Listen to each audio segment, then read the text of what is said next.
Primero que todo quiero agradecer al Parque Explora y a la universidad por invitarme a estar acá con ustedes esta noche. Y de lo que quiero hablarles hoy es un poco de las transformaciones que están sucediendo en el ámbito científico a raíz de la inundación que estamos enfrentando de datos en todas las disciplinas. Primero que todo, para darles un poco algo de contexto, el recorrido mío científico ha sido un poco particular.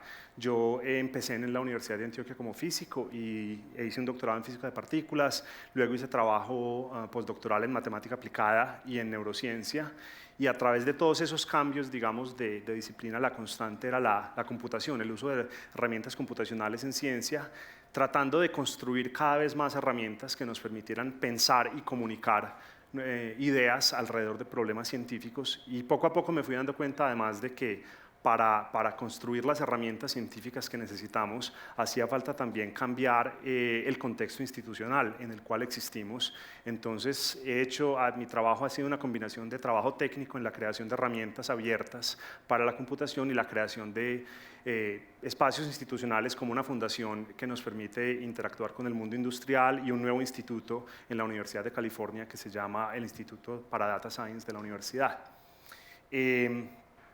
Arrancando un poco con el contexto, digamos, científico del que quiero hablar, si miramos en la historia de la física y de la astronomía, el primer proyecto de ciencia de datos arrancó con el trabajo que hizo Tycho Brahe, un astrónomo danés a quien el rey de Dinamarca le entregó una cantidad de espacio en una isla para construir un observatorio en el cual él se dedicó a hacer observaciones de muy alta calidad de la posición de los planetas y a recolectar datos que permitieran hacer análisis de mucha precisión, y el trabajo de Tycho Brahe le dio luego a Kepler datos de suficiente calidad, de suficiente precisión, para darse cuenta de que la hipótesis de que los planetas, la hipótesis copernicana de que los planetas giraban en órbitas circulares no podía ser correcta, porque los datos mostraban que un modelo de órbitas circulares no era suficiente, y Kepler postuló sus 3 leyes del movimiento planetario. Kepler, basado en las observaciones de Tycho Brahe,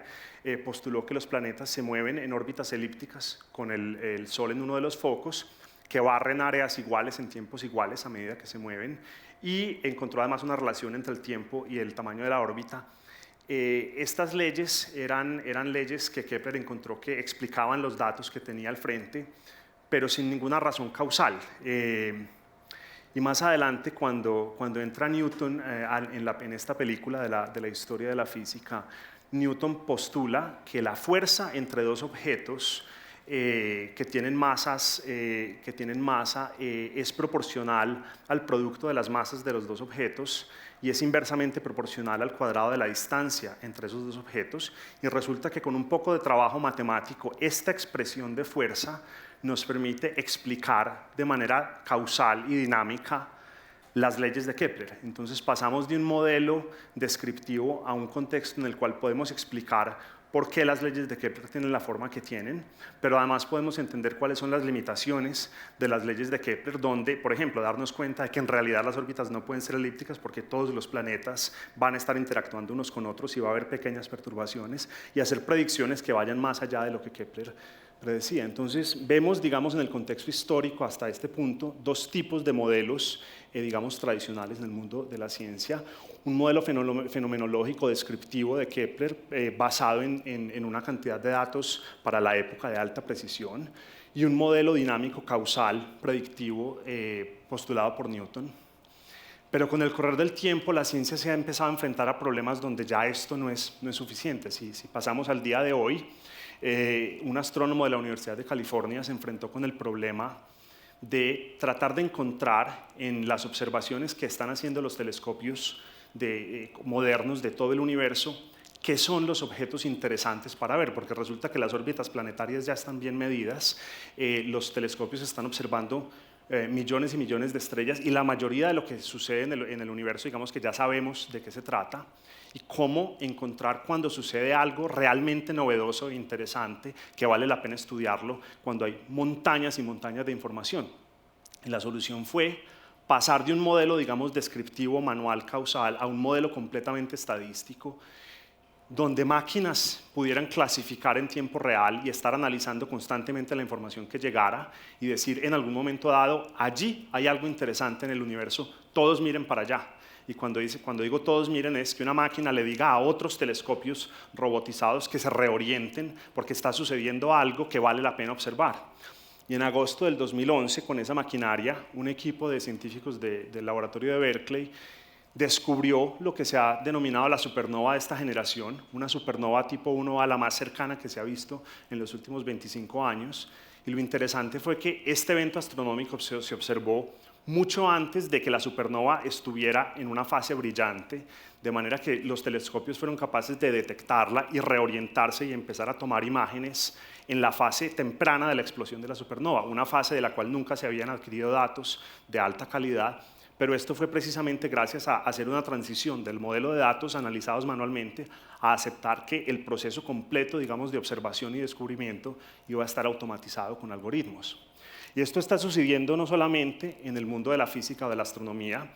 Los biólogos que hoy en día están analizando las secuencias de ADN de los organismos vivos arrancaron a finales de los 90, se lanzó un proyecto en Estados Unidos que se llamaba el Proyecto del Genoma Humano, que involucró básicamente todos los equipos que hacían genética en el mundo, y el costo de producir la secuencia de un genoma en ese momento era del orden de unos $100 millones. Eso fue pues como el viaje a la luna, digamos, de los biólogos. Y si pasamos a hoy en día, en este momento el costo, estos son datos recientes del NIH, en este momento el costo de un genoma ya está del orden de unos menos de $10.000 por genoma.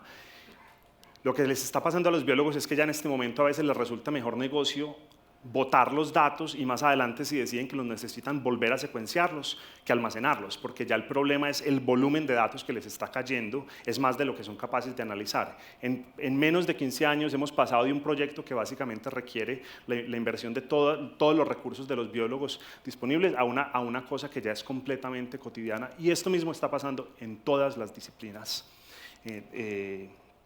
científicas. Entonces, frente a esto, obviamente, el trabajo que hizo Kepler de analizar los datos manualmente, de tener todo en cuadernos, no va a ser suficiente. Estas avalanchas de datos exigen que trabajemos con herramientas computacionales, y son herramientas computacionales que las vamos a tener que construir los propios científicos. Y lo que ha pasado es que en los últimos 10, 15 años, usando el espacio colectivo de Internet, los mismos científicos han empezado a construir estas herramientas.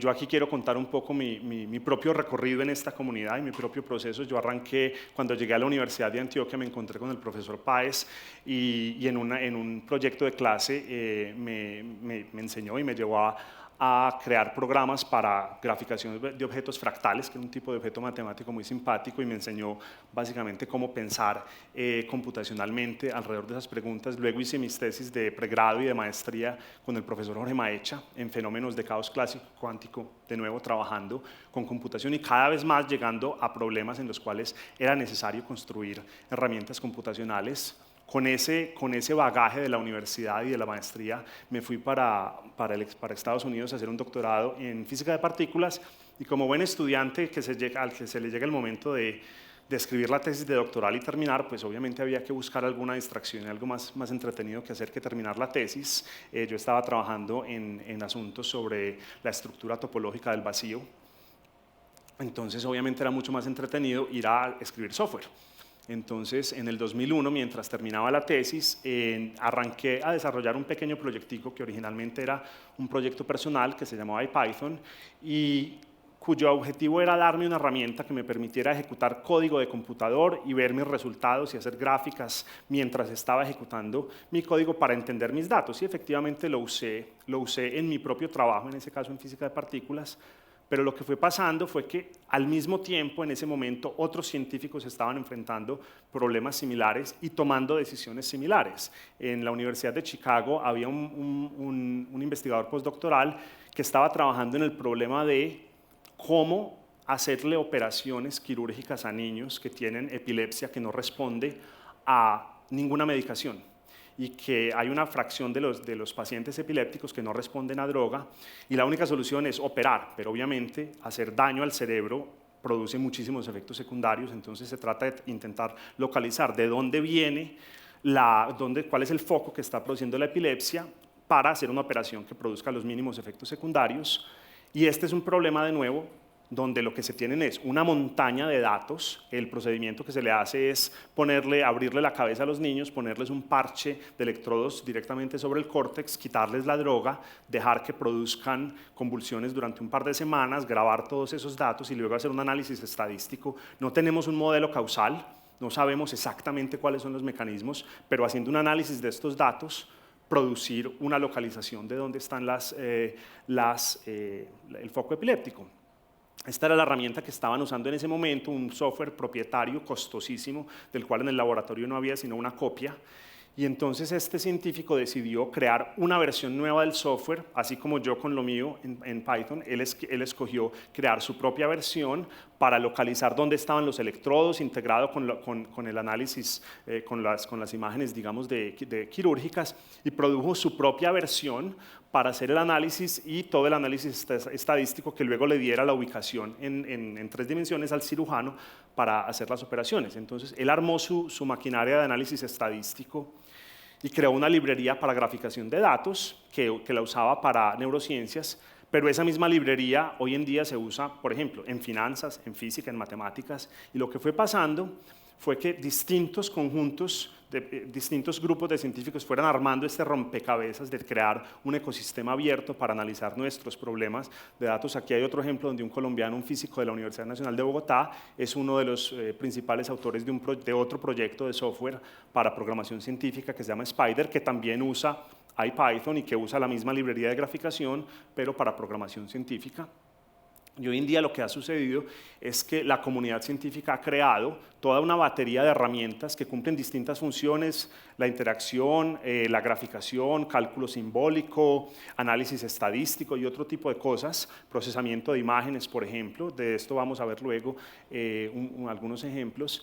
Toda una batería de herramientas abiertas, gratuitas, que los mismos científicos las crearon de manera abierta y en colaboración unos con otros para poder enfrentar estos problemas de datos. Y lo que hace, digamos, unos 13, 14 años podía haber parecido una empresa completamente quijotesca de crear herramientas para reemplazar los grandes software comerciales que existían, hoy en día ya es la herramienta estándar del mundo científico. Este es un diagrama de un telescopio que se llama el LSST, el Large Synoptic Survey Telescope. Este es el proyecto, digamos, científico de infraestructura más grande que la Fundación Nacional de Ciencias en Estados Unidos está financiando en este momento. Acaban de aprobar hace unos meses la construcción de este telescopio, va a ser en Chile. Arranca, creo que la primera luz va a ser en el 2019 más o menos, y es un telescopio que va a barrer todo el cielo sur cada 4 noches, generando más o menos unos 30 terabytes de imágenes por noche. Obviamente toda esa montaña de imágenes va a haber que analizarlas con software, y el proyecto adoptó estas herramientas libres como la maquinaria computacional oficial para los próximos. Este telescopio va a estar adquiriendo datos creo que hasta el 2030 o 2035. Entonces estas herramientas que un conjunto de científicos tratando cada uno de resolver su propio problema, pero integrándolos de manera abierta, hoy en día ya es la infraestructura, digamos, oficial de los proyectos científicos más grandes del mundo. Pero como les decía, además de crear herramientas, resulta que esta penetración de datos que nos exigen tener software, tener algoritmos y hacer trabajo interdisciplinario no cuadra muy bien dentro de la estructura académica de las universidades estándar.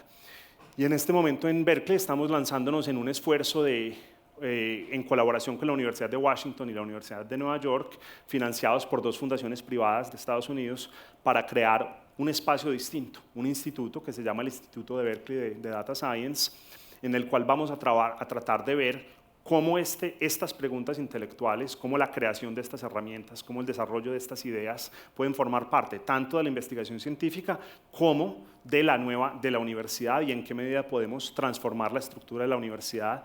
El equipo que fundó este proyecto es un equipo de personas que vienen de todas las disciplinas de la universidad. Hay gente de astronomía, hay gente de la Escuela de Política Pública, es decir, la escuela básicamente de análisis político, ciencias sociales, historia de la ciencia, computación, en la biblioteca de la universidad, estadística, matemáticas, bioingeniería,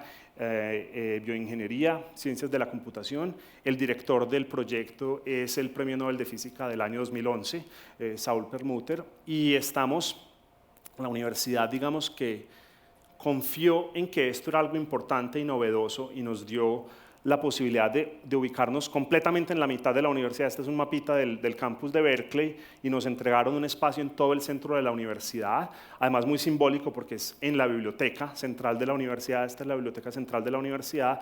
El espacio que nos dieron fue esta sala, son más o menos unos 500 metros cuadrados, nos lo entregaron remodelado hace más o menos unas 6 semanas, y esto habla, digamos, de que la universidad cree que hay algo distinto en este espacio, que tiene que existir en el centro, el espacio que ha sido el centro, digamos, cultural, el nexo de las conversaciones, que es la biblioteca, y vamos a tratar de construir ahí algo distinto, precisamente alrededor de estas ideas de Data Science, y vamos a ver cómo nos sale. Pregúntenme en unos años si esto funcionó o no.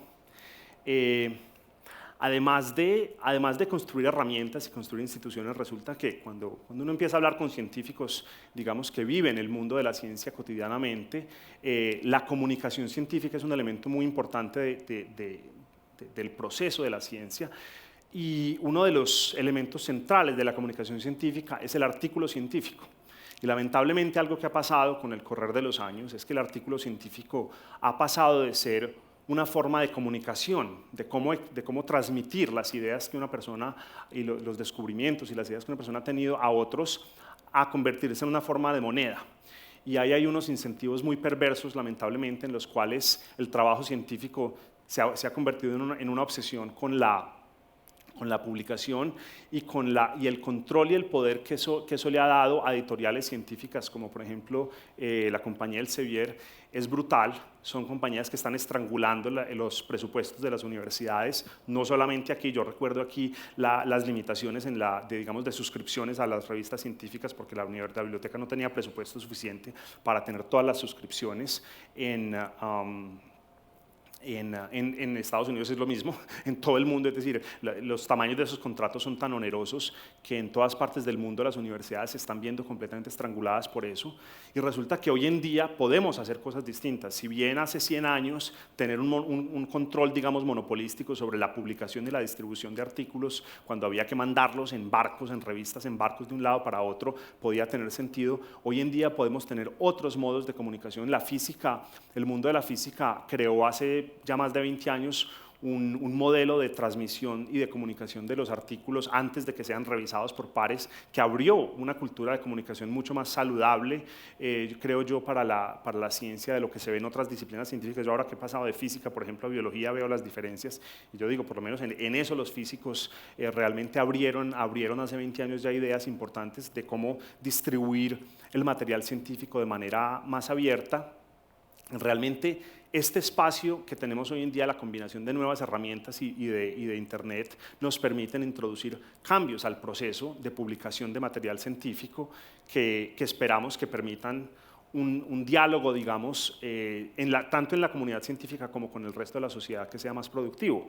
Por ejemplo, ahora un colega acaba de publicar un libro tradicional de una editorial estándar científica que se puede comprar y es en tapa dura y en papel así brillante, bonito, pero cada capítulo de este libro fue publicado por el autor en su blog, y cada capítulo es un documento ejecutable que cualquier persona puede bajar, y no solamente leer el documento, pero ejecutar el código del libro. Es decir, que es un libro, obviamente este es un problema computacional, es un libro que uno lo puede leer en papel impreso, pero que también lo puede ejecutar e irlo modificando a medida que lo ejecuta. Y esto mismo se puede dar en libros o en artículos científicos. Este es un ejemplo de un artículo que publicamos hace unos años en Microbiología, en el cual ofrecimos estos mismos documentos científicos junto con todo el código necesario para crear los resultados del artículo en Internet, de manera que cualquier persona pudiera ir a activar básicamente el mismo computador virtual donde nosotros obtuvimos los resultados y seguir a partir de ahí reejecutando el análisis, posiblemente cambiando parámetros, agregando nuevos datos, de manera que el ciclo, digamos, de diálogo científico sea mucho más eficiente. Y estos esfuerzos iniciales nos llevaron a generar mucho interés de la revista Nature, que es una de estas revistas, digamos, científicas a la que la gente les para bolas. Y la semana pasada anunciamos públicamente una demostración, vamos a ver si nos funciona, esto es un poquito peligroso, hacer demostraciones en vivo, en el cual no solamente la revista Nature propuso, escribieron una pieza explicando estos modelos de colaboración y de distribución del material académico al resto de la comunidad, que tener esto en una revista como Nature es tiene un efecto importante en la comunidad científica, sino que además creamos una demostración en la cual hay un artículo, en este caso un ejemplo de análisis de las posiciones de galaxias en las imágenes del campo muy profundo tomado con el telescopio espacial Hubble. Y aquí este artículo me permite a mí cambiar parámetros de la comunicación. Vamos a ver si termina o no, porque esto lo había arrancado hace un rato. Y ahí, exactamente, a medida que yo cambio los parámetros de control de un algoritmo, va cambiando qué tantas galaxias encuentra el algoritmo en esa imagen.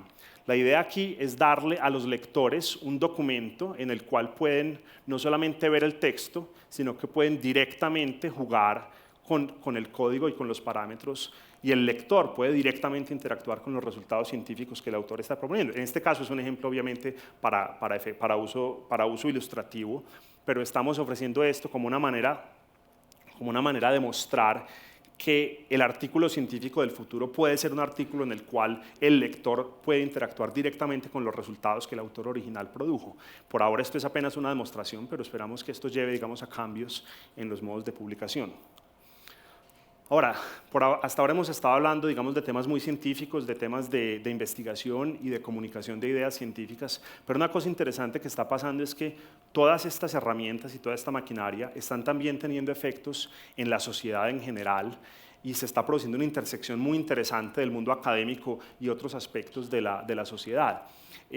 Voy a tomar un ejemplo que ha sido interesante verlo evolucionar, y es el proceso de cómo se elige el presidente de Estados Unidos. Sin entrar en muchos detalles, en Estados Unidos la elección presidencial no es un voto directo donde se cuentan todos los votos del país y el ganador de la mayoría se elige, sino que se hacen los conteos por estados. Y el ganador en cada estado tiene derecho a un número de votos por estados. El número de votos es proporcional a la población del estado. Es un sistema complicadísimo. Eso se llama el colegio electoral.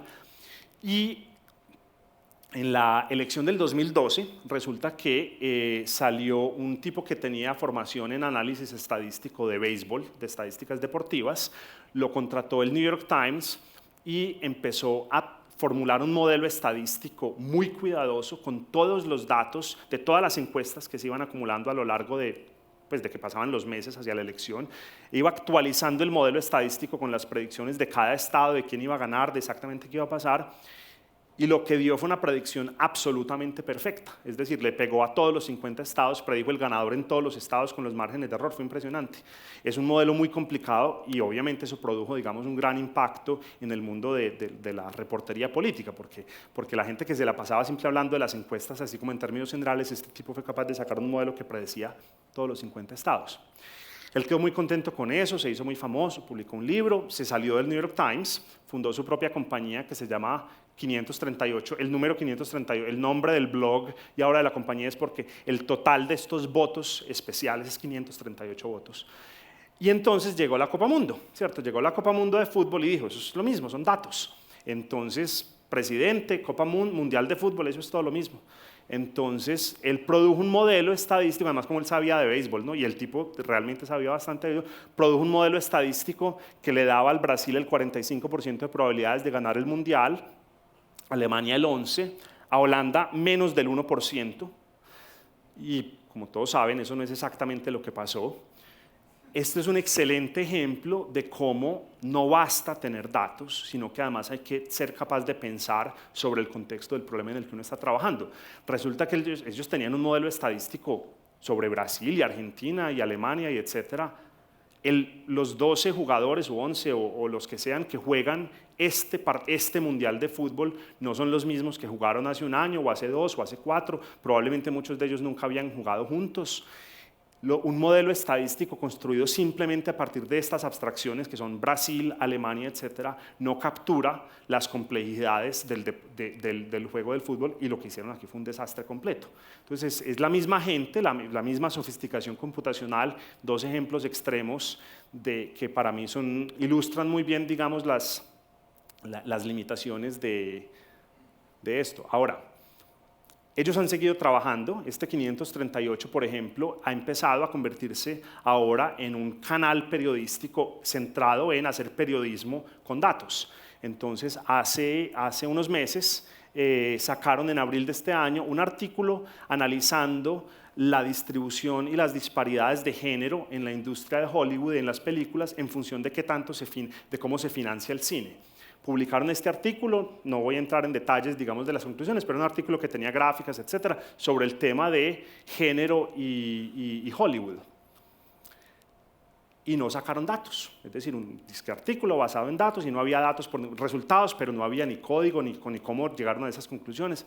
Y un postdoc de una universidad en Boston que se llama Northeastern, Brian Keegan, escribió uno de estos cuadernos usando IPython, en el cual les decía: qué pena, pero si ustedes van a hacer este trabajo, tienen que mostrar, si van a decir que el periodismo con datos es una mejor manera de discutir temas en la sociedad, van a tener que mostrar cómo hicieron las cosas. Entonces aquí les voy a reproducir el análisis que ustedes hicieron con muchos más detalles, con mejor estadística. Aquí están muchos resultados aún más sofisticados, y aquí están todos mi código, todos mis datos, todo lo mío.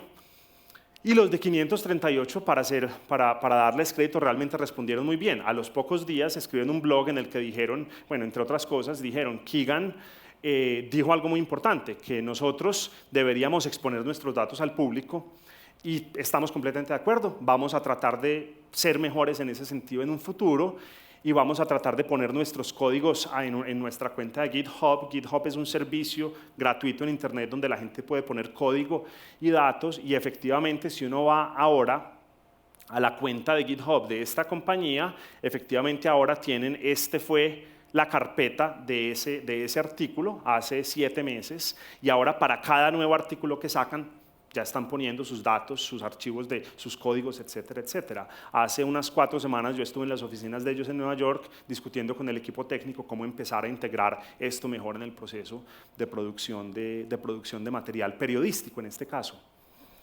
Ahora, cuando estamos trabajando con datos y con montañas y montañas de datos, hay que empezar a tener cuidado en cómo pensamos y cómo razonamos alrededor de los datos. Hay un concepto importante, que esta no es una clase de estadística, pero por lo menos que voy a darles una versión muy simplificada, porque es un concepto que aparece muchísimo, y tener un ojo un poco crítico frente a este concepto es importante, y es el concepto de correlación. Definido de manera muy simplificada, una correlación es qué tanto varía una cantidad, llamémosla Y, a medida que otra cantidad, llamémosla X, varía. X y Y pueden ser cualquier cosa. X puede ser la dosis de una droga, y Y, cuál es la esperanza de vida de pacientes que son tratados con esa droga. X puede ser la temperatura media en una ciudad, y Y la incidencia de crimen en esa ciudad, lo que sea, cualquier par de variables. Si X y Y tienen una fuerte correlación, a medida que, por ejemplo, X aumenta, Y aumenta también, perfecto, como una rayita derecha.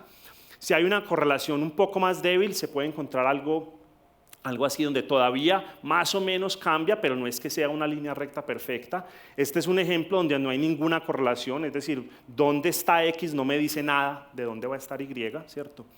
Análisis de correlaciones son el tipo de análisis que se hacen en muchos casos cuando no tenemos acceso, digamos, a un modelo que nos diga qué está pasando, cuál es la maquinaria que hay por detrás. Las correlaciones son básicamente un qué sin un por qué, ¿cierto? ¿Qué está pasando, pero sin entender muy bien por qué?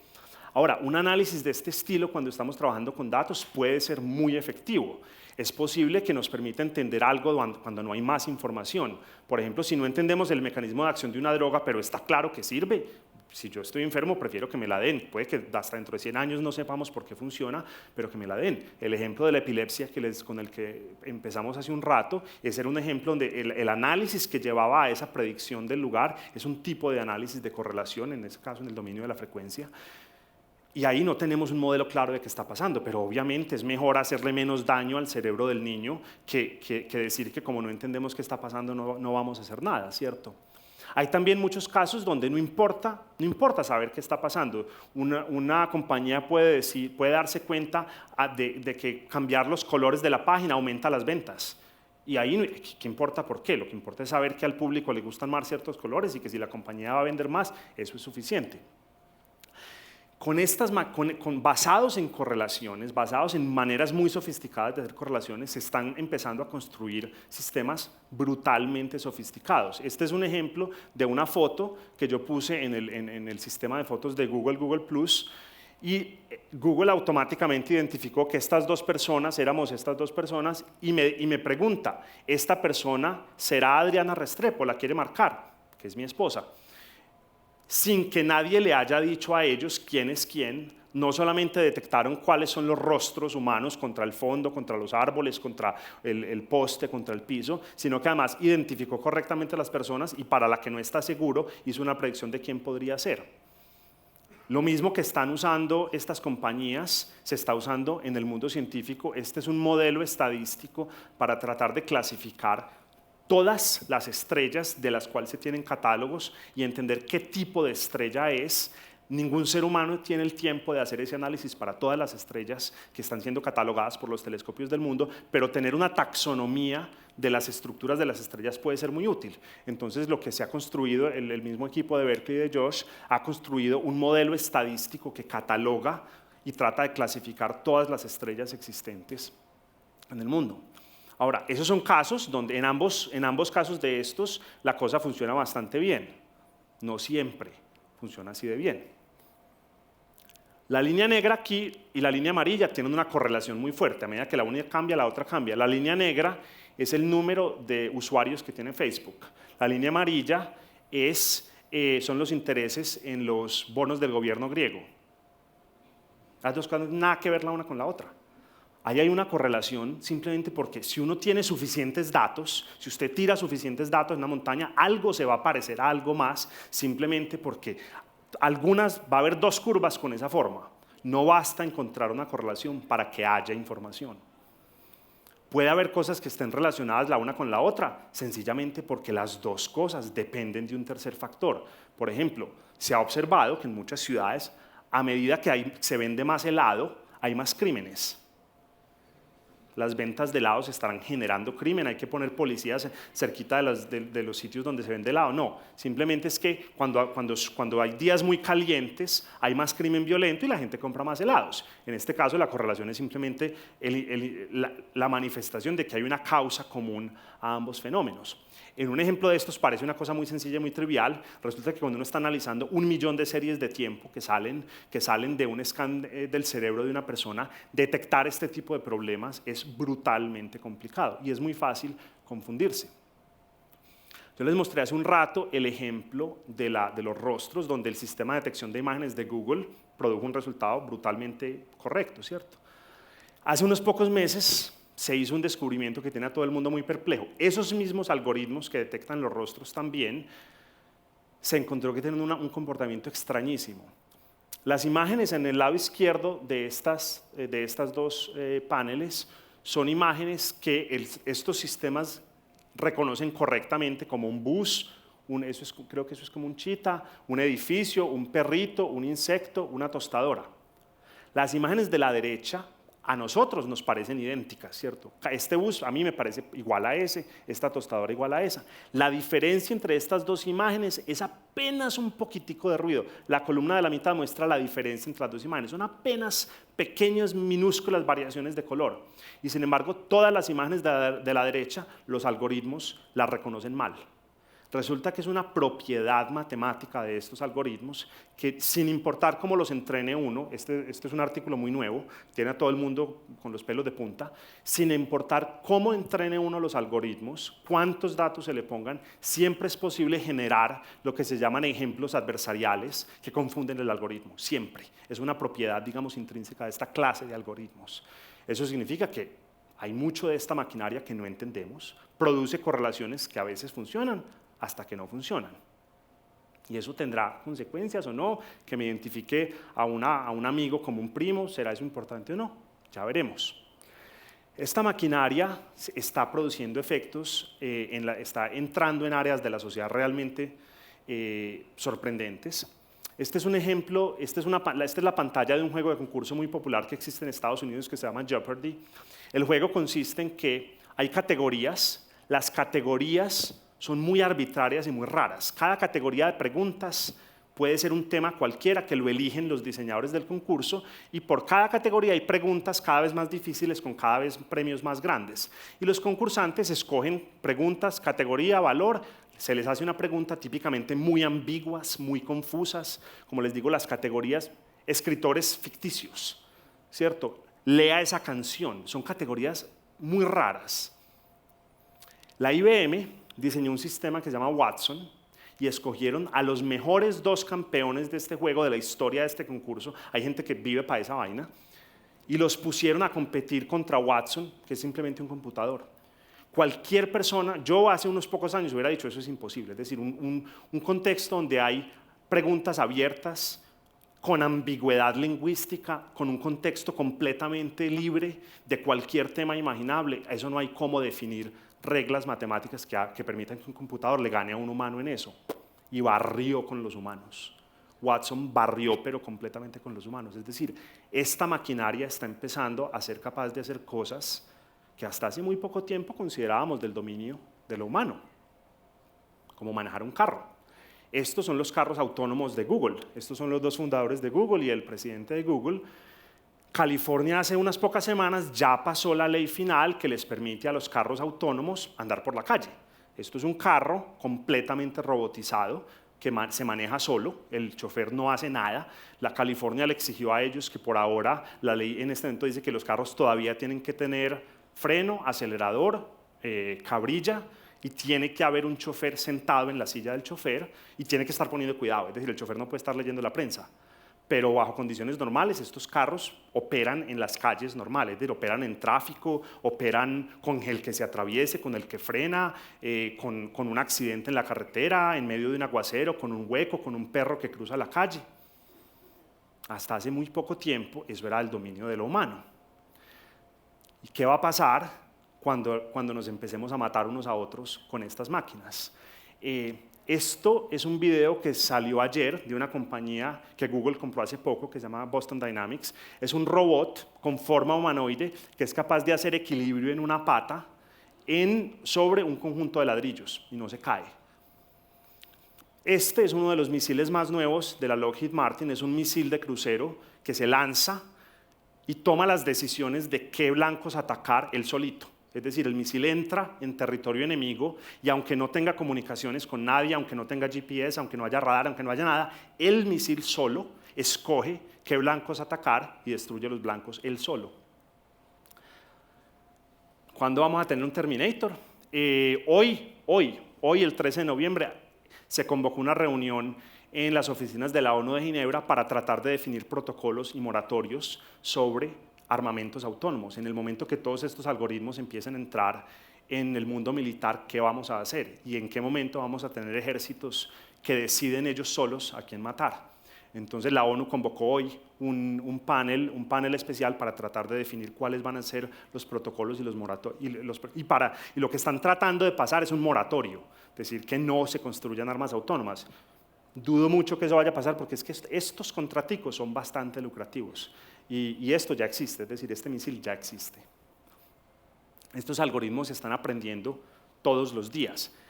La razón por la cual esos algoritmos de reconocimiento facial que les mostré antes eran tan buenos es porque todos los días, todos ustedes están poniendo fotos de los teléfonos en Google, en Facebook, en Twitter, en Instagram, y esos algoritmos todos los días se están alimentando y alimentando y alimentando. Es decir, Facebook recibe el volumen más impresionante de imágenes del mundo, y Facebook hace más o menos un año contrató al que era el director del proyecto con nosotros en NYU, en la Universidad de Nueva York, que nosotros tenemos un presupuestico pues chichipato de $12 millones en 5 años, y Zuckerberg en persona le dijo a Yann LeCun, venga si más bien trabaje conmigo y cree el laboratorio de inteligencia artificial de Facebook, y le doy básicamente un cheque en blanco.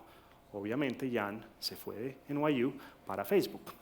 En este momento hay una carrera de armamento. Facebook contrató a Yann LeCun, Google contrató al que era la contraparte de él en Toronto, que se llama Geoffrey Hinton, al que estaba en esa maquinaria computacional se la habían inventado básicamente en NYU, en Toronto y en Stanford. Entonces, Facebook contrató al de NYU, Google corrió y contrató al de Stanford. No, Google había contratado al de Toronto primero, Facebook contrató luego al de NYU, y Baidu, el chino, la compañía china, el Google, digamos, de la China, agarró y contrató al de Stanford, a Andrew Ng, y le dijo, tranquilo, no se tiene que ir para la China. Parqué un laboratorio de investigación ahí al lado de Stanford, en Silicon Valley. En este momento hay básicamente una carrera de armamentos entre las grandes compañías que manejan esto en contratar a la mejor gente del mundo. Todos los postdocs que están saliendo con doctorados y con trabajo de buena calidad en aprendizaje automático, eso es como una aspiradora que se los chupa, ¿cierto? Porque les están enseñando a transcribir texto, a responder a comandos. Ahora los teléfonos uno les puede hablar y hacen cosas complicadas, hacer traducción automática. Y todas estas herramientas son las mismas herramientas que agentes como por ejemplo la NSA u otros gobiernos tienen a su misma disposición. Entonces, ¿a dónde nos van a llevar todos estos cambios? ¿Qué va a pasar con toda esta maquinaria? Tenemos un lado científico en el cual sin lugar a duda la ciencia se está transformando, y es muy interesante cómo se está dando esta interconexión. Yo nunca había visto una conexión tan cercana entre investigación académica de punta y un impacto industrial de este tamaño. Como les acabo de decir, estas grandes compañías están agarrando a la mejor gente en algoritmos. En el proyecto de nosotros de IPython en este momento tenemos financiación de Google, tenemos financiación de Microsoft, tenemos financiación de otras empresas, además de fondos puramente académicos de investigación. Hay una transformación muy extraña, y es un momento, digamos, de mucha confusión y de mucho cambio. Como les decía, yo pienso que es importante que reconozcamos que en este contexto, cuando pensamos en cómo modelar preguntas científicas, estos modelos estadísticos son útiles, son importantes, son una parte del rompecabezas, pero yo siento que la gran pregunta para la ciencia en los próximos años es cómo mantenemos la pregunta causal, la pregunta de crear modos de entender la naturaleza, donde no estamos únicamente diciendo que si suficientes datos me dan suficientes correlaciones, apague y vámonos, sino que creamos una forma de conocimiento que va más allá de eso, sin desconocer el valor de ese tipo de modelos. No solamente la ciencia, sino la sociedad entera, cuando estos sistemas que todo lo ven, que leen todos sus correos electrónicos, que tienen todas las fotos de sus teléfonos, que saben dónde están, que saben dónde fueron tomadas esas fotos, que saben qué compran en Amazon, que saben qué compran, qué pagan con sus tarjetas de crédito. Cuando esos sistemas todo lo saben y nada lo olvidan, ¿dónde quedan los derechos de los individuos? El derecho a la privacidad, el derecho al anonimato en el contexto, por ejemplo, de un gobierno represivo, el derecho a cometer un error y que ese error no se lo estén cobrando por toda la vida, y que ese error no sea transmitido instantáneamente a todas las esquinas del mundo. ¿Qué va a pasar con el trabajo? Esta es una pregunta que realmente la gente se la está planteando en serio. Y yo realmente estoy viendo cambios en esto que me sorprenden, cambios que aún hace pocos años yo hubiera dicho, no, eso es ciencia ficción, eso se va a demorar 20 o 30 años. ¿Qué vamos a hacer cuando la sociedad, dentro de 10 o 15 o 20 años, cuando cantidades de áreas que consideramos trabajos, digamos, humanos, creativos, intelectuales, estén completamente automatizados? Es cierto que la revolución industrial ya planteó estas preguntas hace mucho, y que se han producido transformaciones sociales importantes y no siempre fáciles a medida que ciertas clases de trabajo eran sustituidas por máquinas. Pero es que por primera vez nos estamos enfrentando a la pregunta de que máquinas sustituyan cantidades y cantidades de clases de trabajo que yo creo que ninguno de nosotros había pensado que realmente era del orden de la máquina y que eran modos de trabajo que eran del orden realmente de lo humano. Al mismo tiempo, yo creo que es importante rescatar que la manera como todo este espacio ha crecido, que si bien hay preguntas difíciles y críticas, es un espacio donde la colaboración abierta ha jugado un papel increíble. Para mí fue absolutamente extraordinario encontrar que el jueguito con el que arranqué poniendo para gastarme unas semanitas no terminando mi tesis doctoral, sino haciendo otra cosa más entretenida, era algo que gente de pronto de todo el mundo me decía, no, yo lo quiero usar y venga, mire aquí hay una mejora, mire aquí hay otra, y que unos años después es un proyecto en el cual hay una gran comunidad de participantes. Ese modo de decir, en vez de ser un consumidor de estos elementos, yo puedo ser un participante del proceso, y que la única condición para participar es tener básicamente acceso a Internet. Es decir, este es un modo de colaboración que realmente no discrimina por países, no discrimina por recursos, por nombre, basta tener una dirección de correo electrónico para trabajar, y que nos permite a los estudiantes, a los científicos, asumir una posición mucho más participativa en el proceso. Es algo que realmente vale la pena, yo creo que rescatar. Y la gran pregunta, yo lo pongo entre comillas, en el Instituto de Berkeley no le pusimos comillas porque se veía feo, pero al principio cuando estábamos decidiendo cómo llamar el proyecto y cómo se iba a llamar todo, realmente pensamos, si le ponemos a eso ciencia de datos o no. Ese es el nombre que ahora se está usando en todas partes y ahí está como de moda. Qué pereza ponerle un nombre a una cosa como un poco más seria, un nombre tan de moda. Pero bueno, finalmente dijimos, a nadie se le ocurrió uno mejor. Nos gastamos una tarde botando corriente con eso y nadie encontró mejor, y dijimos, bueno, dejemos ese nombre y veremos qué pasa. Puede que sea una mala idea. Pero yo estoy empezando a pensar que realmente hay algo aquí interesante en la medida en que este espacio, más allá de ser una oportunidad para mucho trabajo interdisciplinario, puede ser realmente un modo de hacer trabajo científico que realmente trascienda barreras tradicionales, porque si uno empieza a mirar con más cuidado cuál es la definición de las disciplinas científicas, claro, hay una parte de eso que tiene un sentido epistemológico propio, pero hay mucho de la estructura de las disciplinas científicas, que es simplemente quién era amigo de quién en tal universidad, este departamento, en esta universidad matemática por ahí aplicada son un solo departamento, pero en esta otra son dos, y usted va y pregunta por qué, y es porque hubo una pelea hace 15 años y se detestaban estos y aquellos, entonces los separaron, y por eso es que matemática aplicada está en aquel edificio y pura en este edificio. Mucho de la estructura de nuestras instituciones tiene que ver mucho más con la dinámica cotidiana de lo humano y del hecho de que existen en contextos organizacionales, universidades, hay presupuestos, hay edificios, etcétera, y no preguntas realmente de lo fundamental de las ciencias. Y una cosa que realmente vemos con esto es que trabajamos en conjunto. Si ustedes miran el trabajo que nosotros hemos hecho en los últimos años únicamente con nuestro proyecto, hemos publicado cosas en neurociencias, en física, en matemáticas, en biología, porque las mismas herramientas nos permiten mirar problemas de muchos contextos distintos. Y de pronto ahí hay algo en el que realmente el contexto mismo de lo que es ciencia vaya a evolucionar. Bueno, les agradezco mucho. De nuevo le agradezco a la maestría en física por haberme invitado. Quiero felicitar a la maestría, yo soy un egresado de la maestría y les quiero agradecer por su atención. Creo que tenemos unos minutos para algunas preguntas y muchas gracias.